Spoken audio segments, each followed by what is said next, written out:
अस्सलाम वालेकुम दोस्तों, मैं हूं मोहम्मद शाहिद और आप देख रहे हैं बी ऑफिशियल यूट्यूब चैनल। दोस्तों, आज की ये वीडियो बहुत ही ज़्यादा मज़े की होने वाली है। आप लोगों से गुजारिश है कि वीडियो की तफसील में जाने से पहले एक लाइक ज़रूर कर दें और वीडियो को एंड तक देखिए।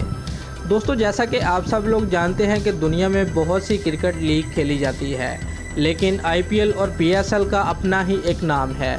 लेकिन अफसोस की बात यह है कि इन दोनों लीगों में पाकिस्तान और इंडिया के प्लेयर आपस में खेलते नज़र नहीं आते।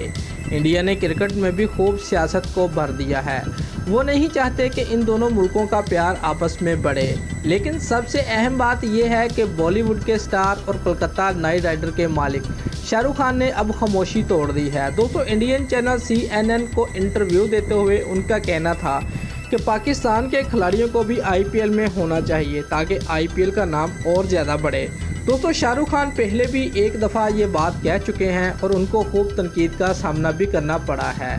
दोस्तों, इस बारे में आपकी क्या राय है? क्या पाकिस्तानी खिलाड़ियों को IPL और इंडियन खिलाड़ियों को PSL खेलनी चाहिए?